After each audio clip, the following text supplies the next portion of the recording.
내가 산을 향하여 눈을 들리라. 나의 도움이 어디서 올까? 나의 도움은 천지를 지으신 여호와에게서로다. 아멘. 은혜와 사랑이 충만하신 하나님, 이 시간 하나님의 이름을 높여 드립니다. 거룩한 주일을 우리에게 허락하시고 이 귀한 날에 온 성도가 주님을 예배하며 주님의 이름을 높이게 하시니 감사와 찬송을 올려드립니다. 이 예배 가운데 우리 주님 임재하여 주시옵시고 홀로 영광 받아 주옵소서. 예수님의 이름으로 기도드리옵나이다. 아멘. 우리에게 주시는 하나님의 말씀은 신약 성경 갈라디아서 6장 6절에서부터 10절까지의 말씀입니다. 신약 성경 309페이지쯤에 있습니다.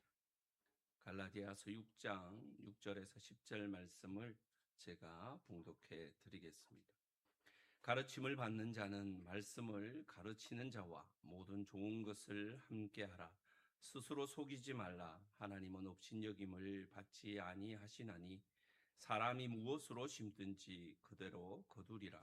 자기의 육체를 위하여 심는 자는 육체로부터 썩어질 것을 거두고 성령을 위하여 심는 자는 성령으로부터 영생을 거두리라. 우리가 선을 행하되 낙심하지 말지니 포기하지 아니하면 때가 이름에 거두리라. 그러므로 우리는 귀에 있는 대로 모든 이에게 착한 일을 하되 더욱 믿음의 가정들에게 할지니라. 아멘. 아멘. 은혜 많으신 하나님 아버지 감사와 찬송과 영광을 올려드립니다. 귀한 한 주 특별히 상반기 마지막 주일로 또 주님 앞에 예배하며 영광을 드릴 수 있도록 도우시니 감사합니다. 날마다 주님 주시는 그 은혜와 사랑으로 우리가 더욱 감사하며 주님 앞에 나아가게 하시고 특별히 이 시간에 주의 귀한 말씀을 증거합니다. 부족한 종은 가리우시고 온전하신 우리 하나님의 말씀만 잘 증거할 수 있도록 은혜에 은혜를 더하여 주옵소서. 감사하오며 예수님 이름으로 기도드리옵나이다. 아멘. 아멘. 할렐루야. 참 잘 나오셨습니다. 우리 앞뒤 좌우로 이렇게 인사하겠습니다. 사랑합니다. 축복합니다. 네. 한 번 더 인사하실까요? 이렇게 인사하겠습니다. 상반기 동안 너무 고생하셨습니다. 네.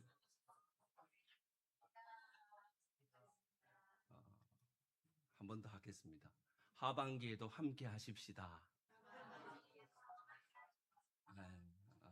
이 시간 설교를 시작하기 전에 자, 사탕을 까 드실 분들은 지금 빨리 까 드세요.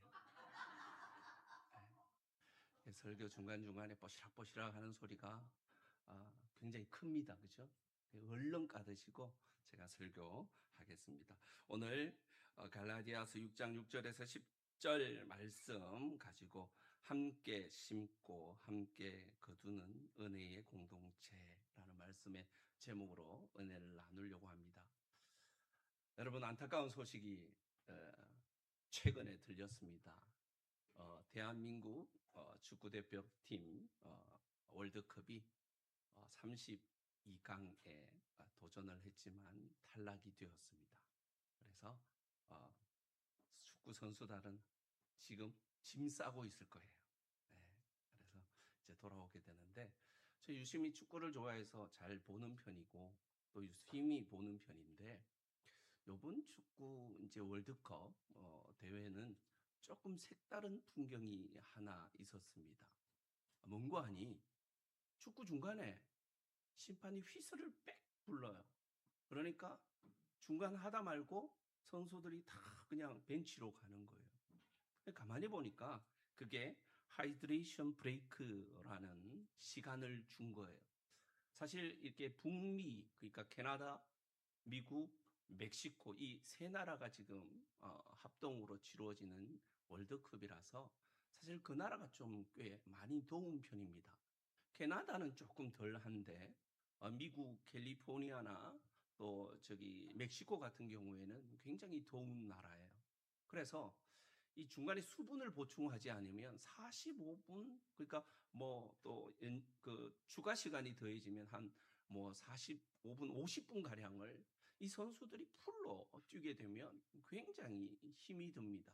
보통 30도 이상, 또 습도가 60%, 70% 되는 그러한 가운데에 축구를 하게 되고 운동을 하게 되면 이 탈수 현상이 있게 되는데, 이번 대회에 처음으로 이제 그 모든 경기에 적용시킨 하이드레이션 브레이크 타임이라는 시간을 주어서 한 경기 시작하고 한 22분 어간쯤에 그 시간을 줍니다. 그래서 수분을 보충하는 시간을 가집니다. 그래서 그 선수들은 이러한 시간을 갖는 게 우리는 보기에 왜 축구하는데 갑자기 맥을 끊냐, 이런 불평도 있을 수 있습니다만은, 축구 선수들에게서는 요 잠시 쉬는 물 마시는 시간, 이 3분 남짓한 시간이 어쩌면 자기가 살기 위한 생명의 시간일 수도 있겠구나라는 그런 생각을 해 보았습니다. 탈수로 쓰러지기 일보 직전에 전해지는 그 수분, 물로 통해서 체온을 시킵니다. 그리고 헐떡이던 그 숨을 이 3분 남짓한 시간에 고르게 됩니다. 또 그것뿐입니까?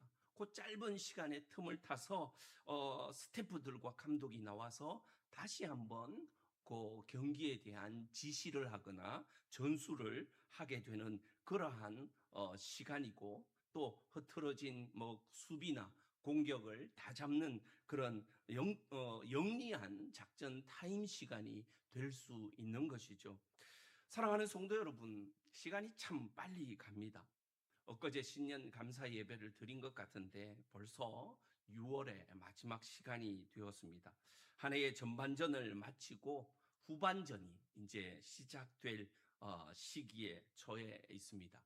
지나간 6개월 동안 저와 여러분들은 거친 세상이라는 그라운드 위를 정말 숨을 헐떡이며 그렇게 달려왔습니다. 믿음을 지키기 위해, 또 가정을 돌보기 위해, 또 일터에서 또 살아남기 위해 그렇게 땀을 흘리며 달려왔습니다. 영적으로, 육적으로 땀을 너무 많이 흘려 지쳐버린 분들이 분명히 있으실 줄로 압니다. 영혼의 탈수 현상이 찾아와 더 이상 달릴 힘이 없다라며 불쑥 주저앉는 그런 분들도 없지 않아 있을 수 있을 것입니다. 바로 오늘 이 드리는 주일 예배를 통해서 하나님께서 우리 영혼을 위해 선언하신 영적인 하이드레이션 브레이크 시간이 되었으면 좋겠습니다. 세상의 행진을 잠시 멈추고, 세상의 걱정과 염려는 잠시 멈추고, 하나님이 우리에게 허락하시는 그 생수 대신 그 은혜를 가득 채워 우리의 거친 숨을 고르면서 하나님의 그 은혜를 다시 한번 되새김질하는 귀한 은혜의 시간이 되기를 바라면서 오늘 이 말씀을 전하고자 합니다. 특별히 이 말씀을 통해서 우리가 다시 한번 힘을 내어 주님께 영광을 돌리는 귀한 주의 백성들이 되었으면 좋겠습니다. 가장 먼저로는 이 휴식의 시간 속에서 우리는 우리 스스로에게 정직한 질문을 좀 던질 필요가 있을 것 같습니다. 과연 나는 6개월 동안 뭘 했는가? 나는 6개월 동안 무엇을 심었던가 하는 영적인 정직함을 다시 한번 회복하는 시간이어야 할 것 같습니다. 오늘 본문 7절, 8절 말씀을 우리 한번 읽어보도록 하겠습니다. 7절, 8절입니다. 시작. 스스로 속이지 말라. 하나님은 업신여김을 받지 아니하시나니 사람이 무엇으로 심든지 그대로 거두리라. 자신의 육체를 위하여 심는 자는 육체로부터 썩어질 것을 거두고, 성령을 위하여 심는 자는 성령으로부터 영생을 거두리라. 아멘, 아멘. 바울은 이 법칙을 설명하기에 앞서서 우리에게 얘기하는 것이 무엇이냐 하면 좀 경고성 멘트죠. 스스로 속이지 말라. 하나님은 업신여김을 받지 아니한다라고부터 시작을 하게 됩니다. 여기에서 신여김 받는다라는 이 원어적인 의미는 콧방귀 뀌다, 또 콧대를 높여 비웃다라는 의미가 포함되어 있습니다. 즉 사람이 하나님을 속일 수 있다고 생각하는 것은 하나님을 비웃는 것이나 다름이 없다라는 의미입니다. 우리는 세상을 살아갈 때에 우리의 겉모습은 그럴듯하게 포장할 수 있습니다. 얼마든지 그렇게 할 수 있습니다. 아무 일도 없는 것처럼, 아주 거룩한 것처럼, 믿음이 아주 좋은 것처럼 그렇게 얼마든지 우리는 포장할 수 있습니다. 그것이 마치 나도 그런 것처럼 자신까지도 속여버리는 일들도 있습니다. 그러나 하나님은 속지 않으신다는 거예요. 왜냐하면 하나님은 우리가 어디에 있고 어디에 살고 있고 어떤 존재이며, 또한 우리가 뿌린 씨앗과 그 밭을 정확히 꿰뚫고 계시다는 겁니다. 심고 거두는 법칙은 우주 만물의 창조의 법칙입니다. 우리 영혼의 절대적인 법칙이기도 하죠. 바로 콩 심은데 콩이 나야 됩니다. 팥 심은데 팥이 나는 것은 당연합니다. 장민을 심어놓고 거기에 백합화가 피기를 기다리는 것은 어불성설입니다. 바울은 이러한 우리의 씨를 뿌릴 수 있는 두 가지 종류의 밭을 오늘 본문에서는 분명하게 얘기합니다. 뭡니까? 육신의 밭, 육체의 밭. 또 한 가지는 성령의 밭이라는 거예요. 육체의 밭은 어떤 것입니까? 하나님의 뜻과 전혀 상관이 없는 밭입니다. 내 욕망과 내 안일함으로 세상의 정욕과 편안함만을 위해서 나의 시간과 나의 물질과 내 마음을 쏟아붓는 곳입니다. 미움과 시기, 질투와 분노, 엄란과 탐욕의 씨앗을 내 마음밭에 계속해서 뿌려대는 삶을 육체의 밭이라 성경은 그렇게 경고하고 있습니다. 여러분, 육체의 밭에 심는 자는 결국 무엇을 거둡니까? 썩어질 것을 거두게 될 것이라고 말합니다. 순간의 쾌락과 순간의 편안함은 있을지 모르겠으나 시간이 지나면 그것은 부패하고 허무하게 사라질 뿐이라는 것이죠. 반대로 성령의 밭은 어떻습니까? 성령의 밭에 심는다는 것은 하나님의 말씀에 전적으로 순종하기 위해 나를 치는 삶입니다. 내가 하나님의 말씀에 어떻게든 붙들림 받아서 그 말씀대로 살고자 하는 우리의 몸부림이라는 겁니다. 지치고 힘들어도 무릎을 꿇고 기도하는 자리로 나아가는 것이 성령의 밭입니다. 내 감정의 분노로 가득하지만 성령의 도우심을 구하며 하나님, 한 번 더 용서하고 참아내게 하여 주옵소서, 그렇게 나아가는 삶이 성령의 밭인 것이죠. 내 물질과 시간을 쪼개어서 하나님의 나라와 이웃을 위해 흘려 보내는 것이 바로 이것이 성령을 위하여 심는 삶이라는 것입니다. 이 밭에 심는 자는 어떻게 됩니까? 결코 허무하게 끝나지 않는다고 성경은 약속합니다.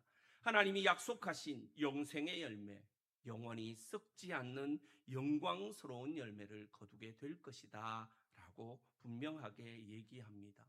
사랑하는 성도 여러분, 이 상반기의 끝자락에서 우리 스스로에게 한번 정직하게 질문할 필요가 있습니다. 나는 지난 6개월 동안 나의 시간과 재정과 에너지를 어느 밭에 더 많이 뿌렸던가 라는 겁니다. 스마트폰을 보며 세상의 자극적인 정보와 가십거리들로 채워지는 그런 데에 내 시간을 많이 보냈을까? 아니면 하나님의 말씀에 대하여 묵상하고 기도하는 시간 중 내가 어느 곳에 더 많은 시간을 보냈을까? 스스로 한번 물어보아야 합니다. 내 자존심과 유익을 위해 쏟아부은 감정의 에너지가 많았는가? 아니면 교회를 세우고 이웃을 섬기기 위해 눈물로 씨를 뿌린 에너지가 더 많았는가? 물어봐야 할 때입니다. 만약 내 삶을 돌아보았을 때에 육체의 밭에 심은 것이 너무 많아 부끄러움과 아쉬움뿐이라면 낙심하지 마시기 바랍니다. 오늘 이 자리가 은혜의 자리인 이유는 아직 우리에게는 하반기라는 기회의 밭이 주어져 있기 때문입니다. 농부가 봄 농사 망쳤어도 가을 농사를 위해 다시 준비합니다. 오늘 이 예배를 통해 육체의 밭으로 가득했던 우리의 마음밭을 예수의 보혈로 기경하시기를 간절히 소원합니다. 그리고 다가올 하반기에 성령의 씨앗을 우리의 마음밭에 잘 뿌려서 결단하는 믿음의 성도들 되시기를 간절히 축복합니다. 두 번째로는 사도 바울은 이 심고 거두는 법칙이 개인의 골방에서 혼자 하는 것이 아니라 교회 공동체 안에서 함께 이루어져야 함을 강조하고 있습니다. 다시 말해 나가 하는 것이 내가 하는 것이 아니라 우리가 하는 것이다 라는 의미입니다. 하이드레이션 브레이크가 선언되었을 때 선수 한 명만 쫓아나와서 물을 마시지는 않더라고요. 전체 선수, 심판까지도 다 나와서 그 벤치에 가서 물을 마시는 모습을 보았습니다. 신앙생활도 마찬가지지 않을까라는 생각을 합니다. 신앙생활은 결코 개인 플레이인 것 같지만 개인 플레이가 아니더라고요. 독불장군식의 신앙은 오래 갈 수 없더라는 거예요. 하나님이 우리를 부르실 때에 그냥 나만 부르지 않으셨습니다. 교회라는 공동체를 통해 주님이 우리를 부르시고 우리를 그 교회에 묶어 주셨습니다. 오늘 본문 6절과 10절 말씀을 우리가 한번 읽어보겠는데요. 먼저 6절 말씀 한번 다 같이 읽어볼까요? 시작. 가르침을 받는 자는 말씀을 가르치는 자와 모든 좋은 곳을 함께 하라. 10절입니다. 그러므로 우리는 기회 있는 대로 모든 이에게 착한 일을 하되 더욱 믿음의 가정들에게 할지니라. 아멘.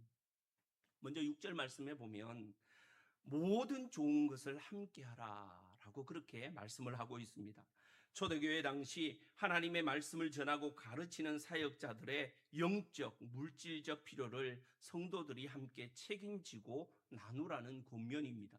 이 말씀은 오늘날 우리의 공동체에 적용해 보면요, 이는 단순히 목회자와 성도와의 관계에만 국한되어지는 것은 아니더라고요. 영적인 지도자들뿐만 아니라 우리 교회 가운데 세워진 구역장이나 교사들이나 또 우리 곁에서 묵묵히 헌신하는 보이지 않는 일꾼들, 그들과 은혜와 아픔과 기쁨을 삶으로 함께 나누라는 뜻인 줄로 믿습니다. 교회는 세상과는 조금 달라야 할 것입니다.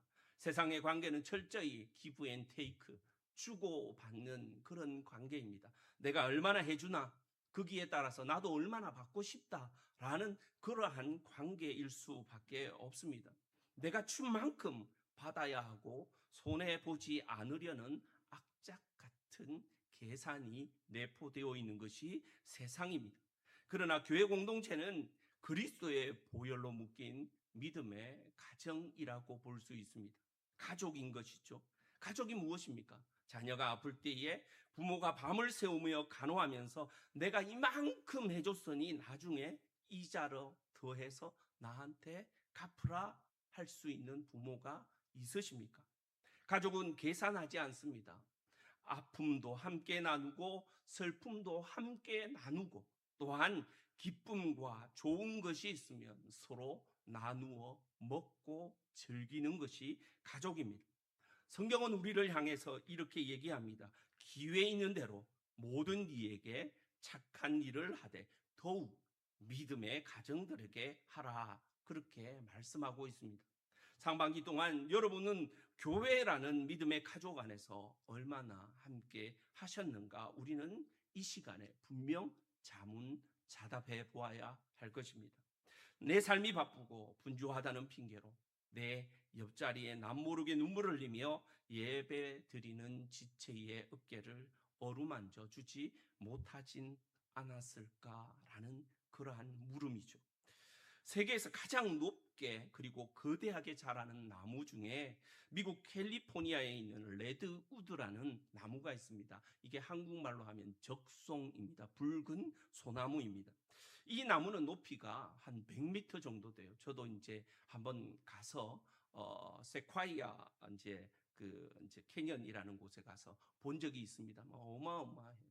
이렇게 사람이 이렇게 팔을 벌려서 이렇게 그 나무의 밑둥을 얼마나 큰지 감사하나 봐요. 보통은 큰 거는 7명 내지 12명 정도가 손을 잡아야만 그 밑둥을 전체를 다 돌 수 있습니다.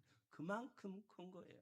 여러분 우리나라 소나무 커봤자 한두 사람 이렇게 손을 잡고 돌면 그렇게 돌려지지 않나요? 근데 이 레드우드라는 어마어마한 큰 나무, 그리고 높이가 100m, 최고로 많이 올라간 나무는 한 110 몇 미터까지 올라간 기록이 있다고 합니다. 여러분 근데 기가 막힌 사실이 있어요. 이 나무를 살펴보니까 100m로 넘게 올라가서 수천 년의 시간을 살아왔던 나무인데 이 거대한 덩치에 비해서 뿌리는요 2, 3m 밖에는 뻗지 않았다고 합니다. 여러분 한번 상상을 보십시오. 너무너무 큰데 뿌리는 2, 3m 밖에 땅에 뻗지 못하고 있다면 이 나무는 어떻게 됩니까? 여러분 태풍이 불거나 허리케인이 불거나 특별히 이 캘리포니아 지역에는 굉장히 센 산타아나라는 바람이 붑니다. 보통 7월달, 9월달, 10월달쯤에 부는 산타아나 바람이라는 게 있는데 이 바람이 굉장히 초속 32m 정도의 속도로 붑니다. 마치 우리 의성 산불을 통해서 의성, 정성, 안동, 영덕을 불태웠던 그때의 속도보다 더 빠른 것이죠. 그러니까 그 빠른 바람 속에서도 이 나무가 쓰러지지 않더라는 거예요. 그 이유를 학자들이 알아보니까 이 비결이 뭐냐 하니까 레드우드 나무들은 땅 밑에서 서로 뿌리를 촘촘하게 긁어매고 있더라라는 거예요. 그냥 뿌리가 쭉 뻗어가는 게 아니라 이 뿌리들이 옆에 있는 나무의 뿌리와 손에 손을 잡듯이 그렇게 얽히고 설키고 하여 서로를 지탱해주는 나무였다라는 것입니다. 아무리 강한 바람이 불어도 그 나무들이 서로를 지탱해주며 수천 년을 쓰러지지 않고 견뎌내었다라는 거예요. 우리 신앙생활이 이와 같습니다. 세상의 풍파는 날이 갈수록 거세어집니다. 불경기, 또 우리의 질병의 위협들, 가정의 불화들, 영적인 공격들이 끊임없이 우리를 이렇게 넘어뜨리려고 다가오는 것이죠. 나 혼자 힘으로는 그 거센 폭풍들을 견딜 수가 없습니다. 그러나 우리가 교회 공동체로 모여 서로의 뿌리를 얽어매고 기도로 얽어매고 서로 사랑함으로 얽어매며 아픔을 나누고 사랑으로 붙잡아 줄 때에 우리는 어떤 고난의 태풍이 불어와도 넉넉히 이길 수 있게 되는 것입니다. 이번 상반기 동안 우리 교회 안에서 묵묵히 그 자리를 지켜준 구역 식구들, 전도회 회원들, 함께 봉사했던 동력자들을 우리는 축복하기를 원합니다. 그리고 다가올 하반기에 내 신앙만 챙기는 이기적인 신앙에서 벗어나서 힘들어하는 지체들의 손을 잡고 기회의 문이 열릴 때마다 믿음의 식구들에게 구체적인 사랑과 격려를 심어주는 따뜻한 은혜의 공동체가 되시기를 주의 이름으로 축원합니다. 마지막 세 번째로 사도 바울은 수고하고 헌신하다가 영적으로 지쳐버린 성도들을 향해 가장 깊은 위로와 처방을 건넵니다. 바로 9절 말씀입니다. 우리 9절 말씀 한번 읽어보겠습니다. 시작.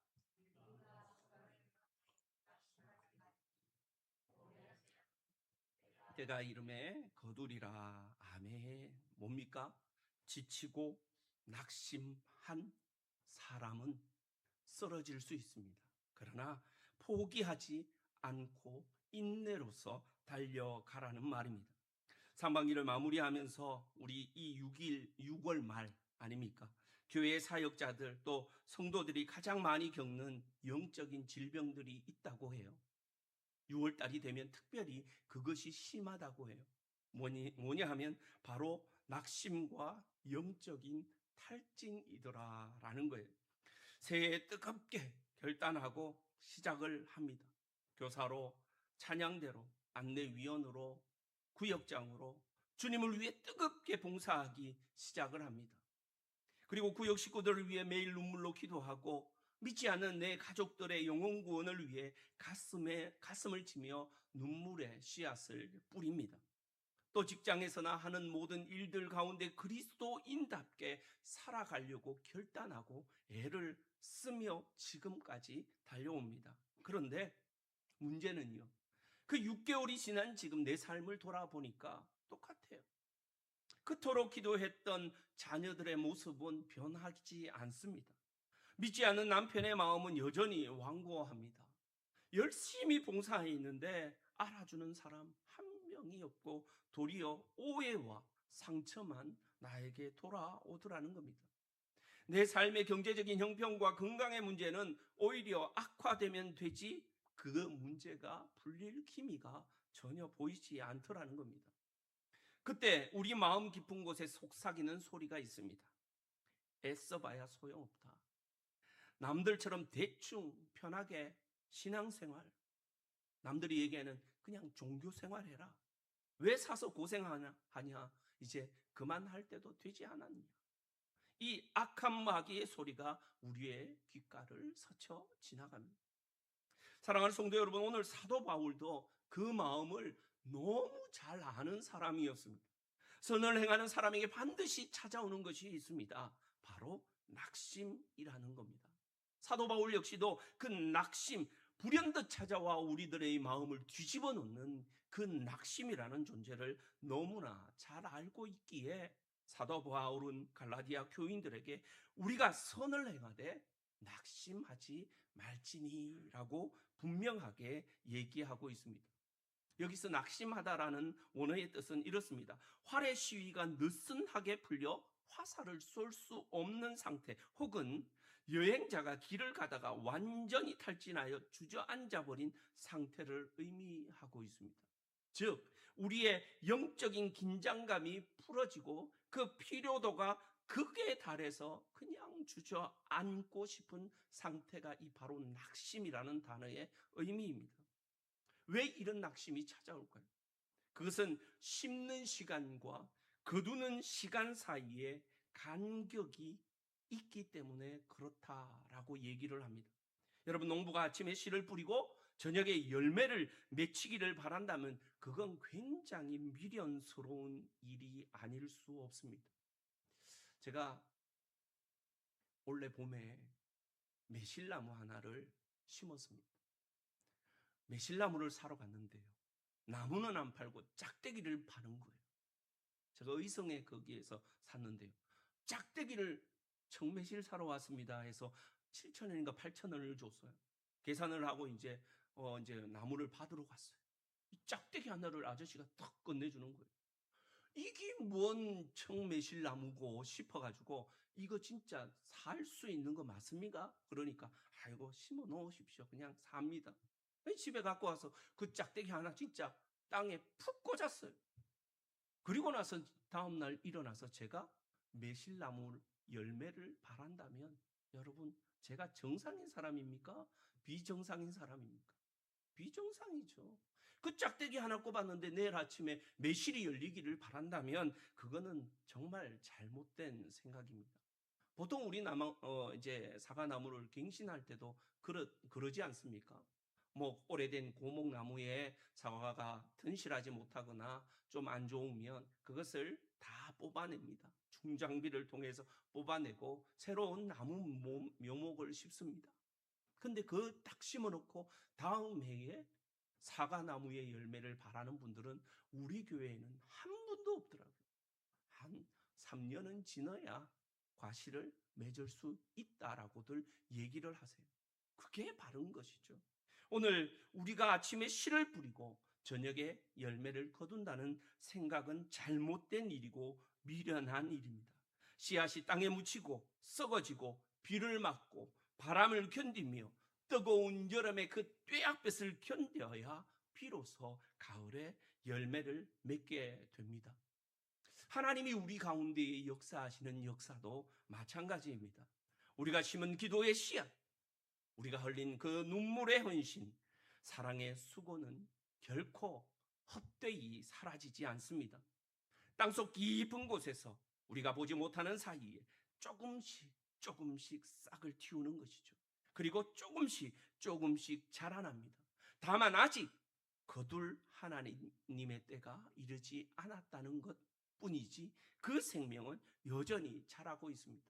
우리는 분명히 기억해야 합니다. 마귀의 전술은 언제나 단 하나입니다. 때가 이르기 직전에 우리를 포기하게 만드는 거예요. 조금만 더 기도하면 응답의 문이 열릴 텐데, 조금만 더 인내하고 품어주면 깨어진 관계가 회복되어질 텐데, 조금만 더 버티면 하나님의 영광을 보게 될 텐데, 바로 그 문턱에서 우리를 낙심하게 만들어 주저앉게 하는 것이 바로 사탄의 계략입니다. 그래서 성경은 우리에게 분명히 약속하십니다. 포기하지 않으면 때가 이르매 어떻게 해요? 거두리라. 아멘. 여러분, 구약 성경 출애굽기 17장에 보면 이스라엘과 아말렉이 르비딤 그 광야에서 전투를 하게 됩니다. 잘 아시는 이야기입니다. 그 아말렉과 전투할 때에 모세가 산 꼭대기에 올라가서 하나님 앞에 기도합니다. 손을 들고 기도합니다. 그러면 손을 들고 기도할 때에 이 아말렉이 궁지에 몰려요. 이스라엘 군이 막 여호수아를 이제 선두로 한 이스라엘 군이 막 이겨요. 근데 손을 내리면 아말렉이 다시 이스라엘 군을 힘들게 해요. 그래서 팔이 저리고 어려우니까 모세는 내릴 수밖에 없어요. 그때 누굽니까? 아론과 훌이 그 옆에 모세의 팔을 붙들고 이 팔이 내려오지 않도록 붙드는 거예요. 아무리 위대한 지도자도요, 아론과 훌이 없었다면 아마 르비딤 광야의 아말렉 족속에게 패한 아주 비참한 지도자의 모습이었을 거예요. 아주 훌륭했던 아론과 훌이 있었기에 모세의 손이 해가 질 때까지 내려오지 않자 결국 이스라엘은 아말렉과의 영적 전투에서 위대한 승리를 거두게 되었습니다. 우리의 신앙도 마찬가지입니다. 혼자의 힘으로 들고 있는 기도에서는 언젠가는 지쳐서 땅에 떨어질 수밖에 없습니다. 그러나 우리 곁에서 기도의 동력자로, 하나님께서 주시는 은혜의 동력자로 함께하는 분들이 분명히 있습니다. 구역에 식구들이 있고 기도의 끈으로 묶여있는 믿음의 동력자들이 분명히 있습니다. 내 기도의 손이 힘들어 내려올 때에 옆에서 그 손을 함께 붙잡아 줄 수 있는 믿음의 가족이 바로 우리 교회의 공동체인 줄 믿습니다. 서로가 서로에게 영광스러운 교회 공동체로 쓸 수 있도록 여러분 스스로가 서로 축복하기를 간절히 소원합니다. 그러므로 통해 우리의 온 삶에서 정말 함께 심고 함께 거두는 은혜의 공동체 되어서 주님 앞에 영광을 돌리고 하나님의 일을 함께 감당해 내는 귀한 은혜의 시간들이 되시기를 주의 이름으로 축원합니다. 이 시간에 우리가 함께 통성으로 한번 기도했으면 좋겠습니다. 상반기 한 전반기를 마치고 이제 우리 하이드레이션 브레이크 시간이잖아요. 이때에 우리가 교회를 위해서 한번 기도하기를 원하는데 두 가지입니다. 가장 먼저는 영적인 하이드레이션 브레이크를 주심에 감사하고 성령의 밭에 심는 삶이 되게 하여 주옵소서. 하나님, 우리가 숨가쁘게 달려온 상반기 끝자락에서 영혼의 휴식을 주시니 감사합니다. 지난 6개월 동안 육체의 욕심을 따라 살았던 연약함을 용서하여 주시고 다가올 하반기에는 내 삶의 시간과 재정과 마음을 성령을 위하여 기쁨으로 심게 해달라고, 두 번째는 낙심을 이기고 함께하는 공동체 되게 하여 주옵소서. 주님 선을 행하다가 낙심하는 주저앉은 성도가 있다면 포기하지 않게 하시고 오직 하나님의 약속을 붙잡고 다시 일어서게 하여 주시옵소서. 우리 교회가 서로의 손을 잡아주는 아론과 훌이 되어 하반기 끝자락의 기쁨의 단을 함께 거두며 하나님께 영광 돌리는 은혜의 공동체가 되게 하여 주옵소서. 이 기도 제목 두고 주님 이름 한번 크게 부르고 함께 통성으로 기도하겠습니다. 주여, 은혜와 사랑이 충만하신 하나님, 우리의 소망이 되신 하나님, 하나님이 사랑하시는 우리 화목제일교회 모든 성도들을 지금까지 붙드시고 인도하시니 감사합니다. 참으로 힘든 시간들을 지나왔고 6개월이라는 시간이 벌써 눈 깜짝할 사이에 흐르게 됩니다. 그럴 때에 하나님 아버지, 우리의 영적 하이드레이션 브레이크를 주셔서 이 시간에 우리를 다시 한번 되새기며 하나님의 그 말씀 가운데에 우리가 육체의 밭이 아니라 성령의 밭에 온전히 우리의 씨앗을 심는 삶이 되게 하여 주시니 감사합니다. 하나님 아버지, 우리의 연약함을 용서하여 주시고 오히려 하반기에는 내 삶과 시간과 재정과 마음을 다해 성령을 위하여 기쁨으로 심는 귀한 주의 백성들이 다 될 수 있도록 주님 도우시고 역사하여 주시옵소서. 특별히 하나님 아버지, 이 시간에 선을 행하다가 낙심하여 주지 않는 성도들이 있다면 하나님 포기하지 않으면 거두리라는 주의 귀한 약속 붙잡고 다시 일어서게 하여 주시옵소서. 우리 교회 공동체가 서로 손을 잡아주고 정말 하나님께서 모세에게 붙여주셨던 아론과 훌이 되어 하나님 이 끝자락에 하나님의 기쁨의 단을 함께 거두며 하나님께 영광을 돌리는 은혜의 공동체 되게 하여 주옵소서. 장로님들, 권사님들, 집사님들, 온 성도들이 하나님의 그 놀랍고도 풍성하신 은혜 가운데에 주님의 그 뜻에 합당하게 행하며 주님께 영광을 돌리는 귀한 주의 성도들이 다 되게 도와주시옵소서. 아멘. 살아가셔서 역사하시는 하나님 아버지, 지난 상반기 6개월 동안 우리의 삶의 흐름을 지키시고 이 무더운 여름날 우리에게 영혼의 하이드레이션 브레이크와 같은 예배의 자리를 허락하여 주셔서 감사드립니다. 지난 6개월 동안 주님 뜻대로 살지 못하고 육체의 밭에 심었던 어리석은 모습들이 있다면 주님의 십자가 보혈로 깨끗이 씻어 주옵소서. 이제 다가오는 하반기에는 성령의 인도하심을 따라 믿음의 씨앗, 기도의 씨앗, 순종의 씨앗을 눈물로 심는 저희가 되게 해 주시옵소서.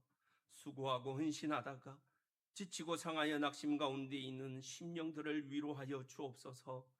포기하지 않으면 때가 이름에 거두리라 하신 약속의 말씀 굳게 붙잡고 다시 한번 믿음의 무릎을 일으켜 세우게 하여 주시옵시고, 홀로 외로이 걷는 신앙이 아니라 우리 교회 공동체가 서로의 연약한 손을 잡아주고 아픔을 함께 나누는 진정한 믿음의 가족들이 다 될 수 있도록 도와주옵소서.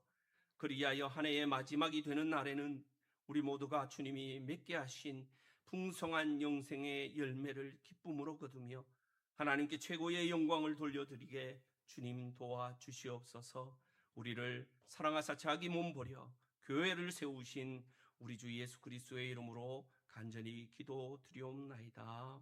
아멘. 예수 그리스도의 은혜와 우리 하나님 아버지의 한량없으신 사랑하심과 성령님의 감화 감동 위로 교통하심이 함께 심고 함께 거두며 은혜의 공동체 되기를 간절히 소원하는 사랑하는 주의 백성들 머리 위에와 그들의 가정과 사업 위에, 열방 가운데 세우신 수많은 선교사님들 머리 위에와 이 나라 이 민족 위에, 우리 교회 위에 이제로부터 영원토록 함께 있을지어다.